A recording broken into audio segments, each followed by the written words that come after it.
Critical illness and medical protection policies are like two players on a football team. Each has his own position and role to play. That's why even if you already have a medical protection policy, you still need a critical illness policy. Keep in mind that city dwellers have many health issues which they may not be aware of themselves. While playing football with his students, Coach Chan experienced severe chest pains. Luckily, he was rushed to the hospital in time for treatment. He was diagnosed with coronary vasoconstriction and required an immediate heart valve surgery. As someone who is very mindful of the need for insurance protection, Coach Chan has long held a critical illness as well as a medical protection policy. Heart valve surgery is classified as a critical illness item in his policy, which meant he could claim a large lump sum benefit from his critical illness policy. And since there were no restrictions regarding how this benefit could be used, he enjoyed a lot of flexibility.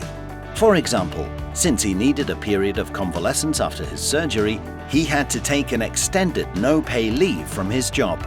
He could use the lump sum benefit to substitute for his income or cover the costs of necessities such as the hiring of a daytime caregiver. The financial outlay therefore didn't affect his mortgage payments, children's tuition fees or other regular expenses, and he didn't have to use up his savings to pay for treatments and put a financial burden on his family. As for his medical protection plan, since it was a reimbursement policy, the benefit amount could only be used to cover eligible medical expenses. He could therefore use this policy to pay for his heart valve surgery, hospital stay, etc.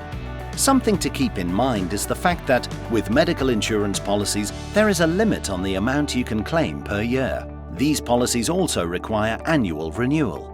As for critical illness plans, premiums are fixed during the protection period, and the benefit amount is a designated percentage of the protection level based on the extent of the covered critical illness that has been diagnosed. You may have noticed that there are two kinds of medical insurance policies on the market, those with a deductible and those without. It's definitely something you should look into when you're making a policy application. In the case of Coach Chan, if he had unfortunately passed away from his coronary vasoconstriction, his beneficiary would have received a death benefit equal to 100% of premiums paid. Now that you have a basic idea of the difference between critical illness and medical protection policies, let's look at the different types of critical illness insurance, such as return of premium and term critical illness plans. Many people think that if they stay healthy and never make a claim after buying an insurance policy, the premium payments would be wasted. But with a return of premium critical illness policy, if you have never made a claim, you could receive a full premium refund and even an additional guaranteed or non-guaranteed return. In that case, you can say the life insured is getting the critical illness protection for free.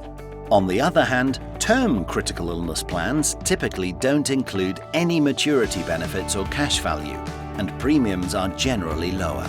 If we look at protection level relative to premium payable, we can see that term critical illness plans do offer a high benefit ratio. However, premiums usually go up after the end of protection period.